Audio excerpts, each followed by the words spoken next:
Hallelujah. परमेश्वर का धन्यवाद करते हैं एक बार फिर से अच्छे समय के लिए जो आपने अपने जीवन में परमेश्वर के लिए नियुक्त किया है, क्योंकि परमेश्वर हमारे ज़िंदगी में समय की बहुत बड़ी कीमत रखता है।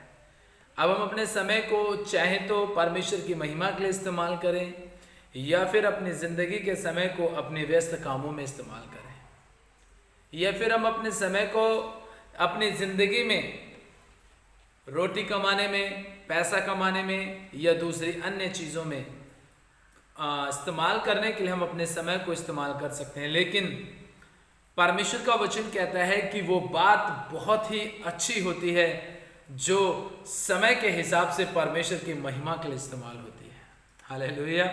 इसीलिए प्रियो, मैं आप सबों का हार्दिक धन्यवाद करना चाहता हूँ, दिल से आप सबों का धन्यवाद करना चाहता हूँ कि पिछले टाइम में हमने जो 2 वीडियो बनाई हैं, आपने उसको बहुत अच्छी तरीके से रिस्पांस दिया। आपने उन 2 वीडियो को बहुत अच्छी तरीके से आपने समझा, सीखा और सुना। जबकि एक अच्छे पति के बारे में और एक अच्छी पत्नी के बारे में हमने जो 2 वीडियो डाले, आपने उसको बहुत ही अच्छी तरीके से सपोर्ट किया। आप सबों को परमेश्वर बहुत आशीष दे। ऐसे ही आज का जो टॉपिक है वो हमारा है बच्चों के ऊपर। प्रियो, बच्चे हमारे परिवार में और हमारी ज़िंदगी में बहुत बड़ा अहम रोल निभाते हैं। अगर बच्चे अच्छे हों तो हमें नीचे से उठा करके बहुत ऊंचाइयों तक लेकर के जा सकते हैं, लेकिन अगर बच्चे अच्छे ना हों तो हम ऊपर भी बैठे होंगे तो वो हमें नीचे गिरा देंगे। जी हाँ, बिल्कुल सही बात है। आप सब इस बात को अच्छी तरीके से जानते हैं। आज बाइबल से हम ऐसे ही कुछ बच्चों के बारे में जानेंगे जिनके चरित्र के बारे में बाइबल हमें क्या सिखाती है और क्या समझाती है। इससे पहले कि हम आगे के सेशन में जाएं, स्टार्ट करें, मैं आप सबों का हमारे जयवंत मिनिस्ट्री बाजपुर के यूट्यूब चैनल पर मैं आप सबों का हार्दिक स्वागत और अभिनंदन करता हूं। मैं पास्टर लाल सिंह आप लोगों से विनती करता हूं कि हमारे चैनल को आप लाइक करें, शेयर करें और कमेंट जरूर करना, क्योंकि आपके कमेंट से हमें ताकत मिलेगी, हमें बल मिलेगा। और आप किस विषय पे, टॉपिक पे, कौन से टॉपिक पे आप सरमन चाहते हैं, आप कमेंट बॉक्स में हमें ज़रूर बताना। और लास्ट में हमारे चैनल को ज़रूर सब्सक्राइब कर देना, और यदि वीडियो अच्छी लगे तो दूसरे लोगों को शेयर भी कर देना, ताकि आपका समर्थन हमें मिलता रहे और हम परमेश्वर के वचन को आपके साथ में प्रतिदिन रोज साझा करते रहें। आइए हम सब लोग प्रार्थना में जाएंगे और आज के वचन में भी हम लोग बातचीत करेंगे। स्वर्गीय पिता परमेश्वर, हम एक बार फिर से आपके नज़दीक आते हैं, आपके पास आते हैं, आपके चरणों में आते हैं। प्रभु जी, हम धन्यवाद करते हैं आपका सभी महान आशीषों के लिए, प्रभु बरकतों के लिए पिता परमेश्वर, आपके प्रेम, अनुग्रह, शांति और आपकी दया के लिए मेरे प्रभु जी। आज हम जो कुछ भी तेरे वचन से सीखते हैं, समझते हैं, तेरा पवित्र आत्मा हमें सिखाए और तेरा पवित्र आत्मा हमें समझाए, जिससे कि हम आपके नाम को महिमा और आपके नाम को आदर देते हुए प्रभु आगे बढ़ सके। मेरे स्वर्गीय पिता परमेश्वर, आज होने दीजिए प्रभु तेरी इच्छा और तेरी मर्जी हमारे जीवन में पूरी तरीके से पूरी होने पाए मेरे स्वर्गीय पिता, जिससे कि हम तेरे नाम को महिमा और तेरे नाम को आदर दे सके मेरे प्रभु जी। हे स्वर्गीय पिता परमेश्वर, मैं आपसे विनती और प्रार्थना करना चाहता हूँ मेरे प्रभु जी कि आज जो कुछ भी हम तेरे वचन से सीखते हैं, तेरा पवित्र आत्मा हमें सिखाए और हमें समझाए। प्रभु सारा आदर, महिमा, गौरव, जलाल आपको देते हैं। मसीह यीशु के नाम में इस प्रार्थना विनती को मांगते हैं, आमीन, आमीन। हालेलुया। परमेश्वर का धन्यवाद करते हैं। मौसम बहुत अच्छा है, बाहर अच्छी खासी बारिश हो रही है, और अक्सर मैं समझता हूँ कि बारिश किसी भी मौसम की क्यों ना हो, हमारे लिए आशीष का कारण ही ठहरती है और आशीष का कारण ही हमारे लिए बनती है। तो इसलिए आज हम परमेश्वर के वचन से जानेंगे, सीखेंगे कुछ अच्छे और कुछ प्यारे से बच्चों के बारे में कि बाइबल हमें क्या सिखाती है और हमें क्या समझाती है। हम सबसे पहले परमेश्वर के वचन से निकालेंगे उत्पत्ति की पुस्तक और उसका 22 अध्याय। उत्पत्ति की पुस्तक उसका 22 अध्याय। यहाँ पर हम परमेश्वर के वचन से इस बात को जानेंगे, समझेंगे कि प्रभु का वचन क्या हमें सिखाता है और हमें क्या समझाता है। इसलिए आज अपने बच्चों के बारे में हम बिल्कुल सतर्क हो जाएं, सावधान हो जाएं और विचार करें, क्योंकि हमारे बच्चे ही हमारे लिए ढेर सारी आशीषों का कारण बनते हैं। इसलिए हम अपने जीवन के द्वारा परमेश्वर का धन्यवाद करें और परमेश्वर के नाम को ऊंचा उठाएं। उत्पत्ति 22 अध्याय और उसका हम 1 वचन से पढ़ेंगे। लेकिन इन बातों के पश्चात ऐसा हुआ कि परमेश्वर ने अब्राहम से यह कहकर उसकी परीक्षा की, हे अब्राहम, उसने कहा, देख मैं यहाँ हूँ। उसने कहा, अपने पुत्र को अर्थात अपने इकलौते पुत्र इसहाक को, जिससे तू प्रेम रखता है, संग लेकर मोरिया देश में चला जा। वहां उसको एक पहाड़ के ऊपर, जो मैं तुझे बताऊंगा, होम बलि करके चढ़ा। परमेश्वर ने एक तो 100 साल की उम्र में एक बेटा दिया, और उस बेटे के लिए भी परमेश्वर का वचन कहता है कि अभी हमने पढ़ा कि परमेश्वर ने उससे कहा कि तू एक काम कर, अपने बच्चे को जिसे तू सबसे ज्यादा प्रेम करता है उसे क्या कर दे, मेरे बताए हुए रास्ते पे चल करके, मेरे बताए हुए मोरिया पर्वत पर चढ़ करके वहां पर तू अपने बेटे इसहाक को क्या कर दे, मेरे लिए बलिदान कर दे, होम बलि कर दे। एक सोचने वाली बात है कि आज हमारे जिंदगी में बहुत सारी ऐसे उतार चढ़ाव आते हैं, हमारी जिंदगी में बहुत सारी ऐसी बातें हो जाती हैं जिसके विषय में हम बिल्कुल भी सतर्क और सावधान नहीं रहते हैं। यहां पर परमेश्वर ने इकलौते बेटे के लिए कहा कि तू उसको मेरे लिए क्या कर, अब्राहम, अपने बेटे इसहाक को मेरे लिए तू बलिदान कर दे। ये बात उसको समझ में आ गई कि हाँ, परमेश्वर ने दिया है और परमेश्वर ले रहा है तो कोई बात नहीं है। लेकिन आज के दौर में मैं आपको बताना चाहता हूं, एक जवान बेटा या एक जवान लड़की, बेटी, एक जवान लड़का और लड़की, जब वो चर्च के अंदर आते हैं, वो आपके बच्चे हैं, मेरे बच्चे हैं, जब वो चर्च के अंदर आते हैं, यदि किसी भी प्रकार की कोई भी अनुशासनहीनता दिखाते हैं या फिर आज्ञा उल्लंघन करते हैं, तो अगर चर्च का पास्टर अगर आपके बच्चे को डांट देता है तो वो आपको जाकर के बताते हैं और आप कहते हैं कि पास्टर की क्या हिम्मत पड़ी ऐसी कि उन्होंने हमारे बच्चों को डांटा या हमारे बच्चों को मारा। परमेश्वर ने अब्राहम से कह दिया कि तू उसे मुझे क्या कर दे, बलिदान कर दे। और यदि पास्टर आपके बच्चों को अच्छे भविष्य के लिए डांटता भी है, उनको अगर एक छड़ी भी लगाना पड़े, अगर छड़ी भी लगा दे और वो घर जाकर शिकायत करते हैं, तो मैंने बहुत सारे परिवारजनों को देखा है, वो पास्टर से लड़ाई और झगड़ा करने के लिए चर्च में पहुंच जाते हैं। आप बताइए मुझे, क्या पास्टर बिना किसी बात के, बिना किसी वजह के आपके बच्चे को डांट सकता है? नहीं, कोई ना कोई रीजन या कोई ना कोई कारण तो रहा होगा जिसकी वजह से उन्होंने डांटा है। परमेश्वर का वचन आगे यहां पर हम इस बात को देखते हैं। अब हम इसका 6 वचन और 7 वचन पढ़ेंगे। तब अब्राहम ने होम बलि की लकड़ी ली, अपने पुत्र इसहाक पर लादी और आग और छुरी को अपने हाथ में लिया और वे दोनों एक साथ चल पड़े। इसहाक ने अपने पिता अब्राहम से कहा, हे मेरे पिता। उसने कहा, हे मेरे पुत्र, क्या बात है? उसने कहा, देख, आग और लकड़ी तो है, पर होमबलि के लिए भेड़ कहाँ है? एक बच्चा जो अपने पिता की आज्ञा का पालन करता है, वो बिल्कुल भी इस बात से बेफिक्र है, उसे कुछ भी नहीं पता है कि भेड़ का तो पता नहीं, लेकिन जो बलिदान होने वाला है वो मेरा ही होने वाला है।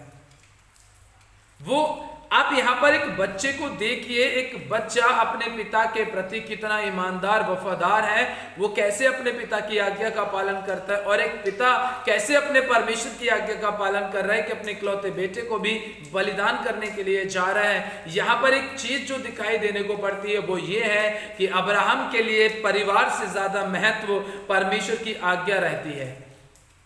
वो जानता था कि परमेश्वर ने आकाश के तारों के समान और रेत के कणों के समान मेरी संतान का वायदा किया है, तो वो उस समय पर जब मैं अपने बेटे को बलिदान करूंगा, यदि बलिदान मुझे करना पड़े मैं तो भी कर दूंगा, मैं जो छुरा चलाना पड़े मैं छुरा चला दूंगा, लेकिन मैं जानता हूं परमेश्वर ने यदि आशीषित करने के लिए कहा है तो वो जरूर करेगा। बेटे ने कहा, प्रभु पिताजी लकड़ी भी है, आग भी है, पर भेड़ कहाँ है? आगे परमेश्वर का वचन कहता है, अब्राहम ने कहा, है मेरे पुत्र, परमेश्वर होम बलि की भेड़ का उपाय आप ही करेगा।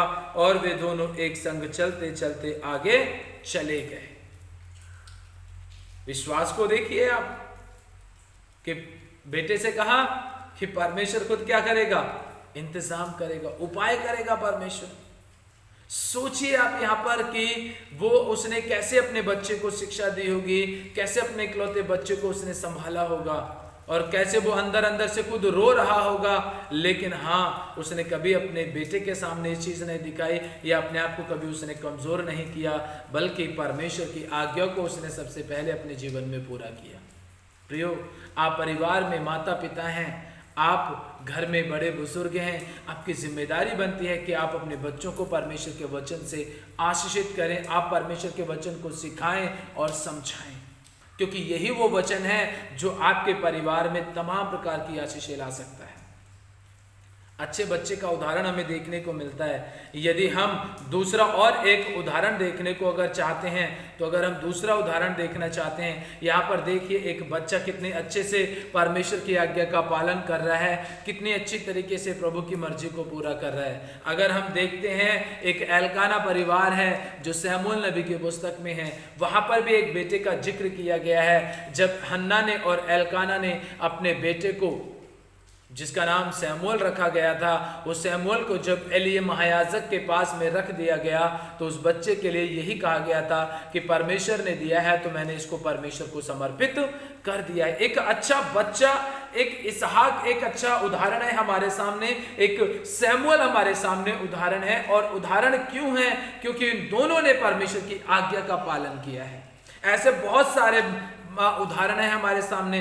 तीमुथियुस का उदाहरण है हमारे सामने कि वो कैसे पौलुस की आज्ञाओं का पालन करता है। प्रभु यीशु मसीह का उदाहरण है हमारे सामने कि उसने कैसे अपने पिता की मर्जी को पूरा किया। यूहन्ना बपतिस्मा देने वाले का उदाहरण है कि कैसे उसने परमेश्वर की मर्जी को पूरा किया। अच्छे बच्चों का उदाहरण है हमारे सामने। लेकिन अगर यही बच्चे जिनको हम शिक्षा देते हैं, जिनको हम अपने घर अपने परिवार में रखते हैं, मैं आपसे यह नहीं कहता कि आप संसार की किसी अन्य चीज़ों की शिक्षा मत दीजिए, आप भरपूरी के साथ दीजिए, लेकिन साथ ही साथ सबसे ज़्यादा 101% आप परमेश्वर के वचन की उस बच्चे को शिक्षा दीजिए, चाहे वो आपका बेटा हो या फिर आपकी बेटी हो। बुरे बच्चों का उदाहरण अगर हम देखना चाहते हैं, तो हम जब उत्पत्ति की पुस्तक 4 अध्याय को पढ़ते हैं, तो हमें वहां पर देखने को मिलता है एक बुरे बेटे का उदाहरण, बुरे बच्चे का। कैन को हम सब जानते हैं। परमेश्वर ने दोनों को बुलाया कि तुम मुझे भेंट चढ़ाओ, और जिस समय पर हमने देखा है कि कैन ने क्या किया, जो कुछ भी बचा कुचा था वो जाकर के उसे परमेश्वर को चढ़ाया। और हाबिल ने क्या किया था? उत्तम में से उत्तम उपहार परमेश्वर को दिया, उत्तम से उत्तम बलिदान परमेश्वर को चढ़ाया, पहलौठे का बलिदान परमेश्वर को चढ़ाया। और जिसकी वजह से हाबिल की भेंट तो परमेश्वर ने ग्रहण की, लेकिन कैन की भेंट को परमेश्वर ने ग्रहण नहीं किया। और इसी चिढ़ की वजह से, इसी नफरत की वजह से कि परमेश्वर उससे ज्यादा प्यार करता है, मुझसे ज्यादा प्यार नहीं करता है, उसने मैदान में अपने भाई को अकेला देखा और उसके ऊपर प्रहार किया और उसे जान से मार दिया। एक जरा सी गलती की वजह से कि परमेश्वर ने मेरी भेंट को ग्रहण नहीं किया, उसके पीछे की जो वजह है वो मेरा भाई है। और उसी नफरत की वजह से उसने अपने भाई को मार दिया। और परमेश्वर ने सवाल किया तो उसने कहा, मैं अपने भाई का कोई गुलाम थोड़ी हूँ, नौकर थोड़ी हूँ जो मैं उसको देखता रहूंगा या मैं उसकी छानबीन करता रहूं। मुझे क्या पता, कहीं भी होगा, मुझे नहीं पता। बुरा। आज हमारे बच्चे भी हमारे बीच में रह करके ऐसा ही करते हैं। यदि अब माँ बाप किसी को प्यार कर दे तो वो अपने भाई बहनों से ही नफरत करना शुरू कर देते हैं। और अगर हमारे बच्चे देखते हैं कि हमारे पड़ोस के बच्चों को हमारे माँ बाप ज़्यादा प्यार करते हैं, उनकी ज़्यादा इज्जत करते हैं, उनको आदर देते हैं, उनको सम्मान देते हैं, हमारे बच्चे उनसे चिढ़ना शुरू कर देते हैं। क्यों चिढ़ते हैं? उसके पीछे की वजह सिर्फ एक ही है, और वो ये है कि व्यवस्था विवरण की पुस्तक 6 अध्याय में लिखा है कि तू परमेश्वर की आज्ञाओं को अपने घर में अपने बाल बच्चों को समझाकर सिखाया करना। घर में लेटते उठते समय, रास्ते में चलते समय, बैठते समय, सोने के टाइम पर, उठने के टाइम पर, हर तरीके से यदि तू अपने परमेश्वर यहोवा की आज्ञा उन्हें सुनाता रहेगा तो वो चौकसी से उस पर चित लगा करके उसको पूरा करेंगे और अपनी जिंदगी के हर एक कोने पर, अपनी जिंदगी के हर एक मोड़ पर वो कभी भी उन वचनों से पीछे नहीं हटेंगे। और जब आप पड़ोसी के बच्चे की बुराई करेंगे तो आपके बच्चे वहां नफरत नहीं बल्कि और ज्यादा खुश होंगे और उनको भी आशीषित करेंगे। आप जब शिक्षा नहीं देते हैं बच्चे आपके, तभी बिगड़ना शुरू हो जाते हैं। और एक बात मैं आपको बताना चाहता हूं, जैसे कैन ने अपने भाई को मार करके परमेश्वर की दृष्टि में गुनाह किया और भगोड़ा ठहरा, उसी प्रकार से जब हम नूह के पुत्रों को भी देखते हैं तो नूह के पुत्रों ने भी क्या किया था, है? उन्होंने भी परमेश्वर की आज्ञा का उल्लंघन करना शुरू कर दिया था। और इसके अलावा अगर हम देखना चाहते हैं तो जब आप पहला सैमुएल की पुस्तक 2 अध्याय को पढ़ते हैं तो वहां पर हमें एली महायाजक के बच्चों के बारे में पता चलता है, जबकि साफ साफ शब्दों में लिखा है कि एली के बच्चे लुच्चे थे, मतलब हर प्रकार का गलत काम करने वाले थे। जितने भी लोग, जितनी भी स्त्रियां मंदिर में साफ सफाई या सेवा करने के लिए आती थी, वो उनके साथ हमेशा क्या करते थे, गलत काम करते थे। और साथ ही साथ जो कुछ भी बलिदान के लिए परमेश्वर को चढ़ाया जाता था उसमें से वो पहला अपने हिस्सा निकाल लेते थे, बाद में वो परमेश्वर को चढ़ाने के लिए देते थे। इतने बुरे बुरे बच्चों का उदाहरण भी बाइबल के अंदर दिया गया, लेकिन दोनों का हमें अगर जिक्र पता चलता है, दोनों के कामों का पता चलता है तो दोनों में क्या भेद है, दोनों में क्या परिणाम है, दोनों के जीवन से क्या हमें सीखने को मिलता है, ये चीज मैं बताना चाहता हूं। यदि आप सैमुएल को देखेंगे तो वो भविष्यवक्ता बन जाता है। यीशु मसीह को देखते हैं तो वो परमेश्वर का पुत्र हो गया। इसहाक को देखते हैं तो इसहाक की जगह पर हम सब अच्छी तरीके से जानते हैं कि इसहाक की जगह पर एक मेढ़क को दे दिया गया, इसहाक बच गया। और आज अब्राहम, इसहाक और याकूब का परमेश्वर करके हम उससे पुकारते हैं परमेश्वर को, उसका नाम सुनहरे शब्दों में आ गया। यूहन्ना बपतिस्मा देने वाले को देखते हैं कि वो यीशु मसीह का मार्ग तैयार करने वाला बन गया। तीमुथियुस को देखते हैं, वो एक पौलुस का एक सच्चा आत्मिक पुत्र बनकर के उसने सारी कलीसियाओं के बीच में परमेश्वर का प्रचार करना शुरू कर दिया। कैन के बारे में जानते हैं, वो भगोड़ा हुआ। एलियाजक के बच्चों के बारे में जानते हैं कि वो लुच्चे थे और उनका कोई भी अस्तित्व ना रहा। और नूह के बच्चों के बारे में देखते हैं, उन्होंने भी परमेश्वर की आज्ञा का उल्लंघन किया और उनका नाम भी गलत तरीके से लोगों के सामने पड़ गया।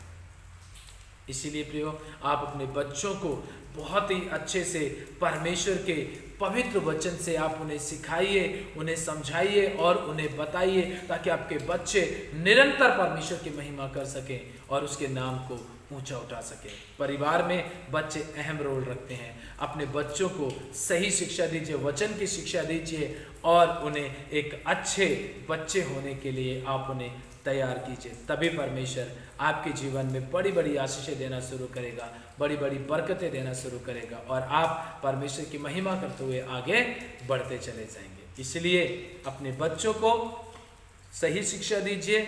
मेरे प्रिय बुजुर्गों, मेरे नौजवान भाइयों और बहनों, माता और पिताओं, मैं आप सबों से ये चीज़ कहना चाहता हूँ कि अपने बच्चों को परमेश्वर के वचन की सही शिक्षा दीजिए और जिस मार्ग में आप उसे चलाना चाहते हैं उस मार्ग की शिक्षा देने से पहले आप परमेश्वर के वचन की उसे शिक्षा दीजिए, ताकि वो मार्ग में अपने चलेगा तो उस मार्ग में चलते हुए कभी भी परमेश्वर के वचन से भटकेगा नहीं, बल्कि उसके अनुसार अपनी ज़िंदगी को चला सकेगा।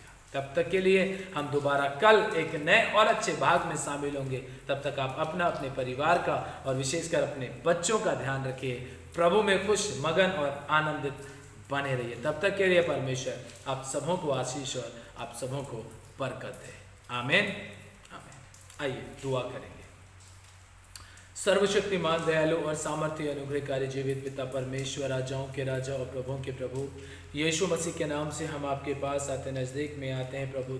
आज के वचन के द्वारा प्रभु आपने हम सबों को आशीषित किया है, हम सबों को बरकत दी है प्रभु, उसके लिए हम आपका धन्यवाद करते हैं पिता परमेश्वर जी। हे प्रभु, आप पूरी तरीके से आशीष देना, बरकत देना प्रभु। जितनों ने भी आज का वचन सुना है, इन सबों पर 1000 गुना आशीष और बरकत उड़ेलना। अपने बच्चों की सही तरीके से परवरिश करने के लिए पवित्र आत्मा आप इनकी अगुवाई, इनकी मदद और इनकी सहायता करना प्रभु जी। सब कुछ आपके हाथों में सौंपते हैं, मसीह यीशु के नाम में प्रार्थना मांगते हैं, आमीन। हालेलुया।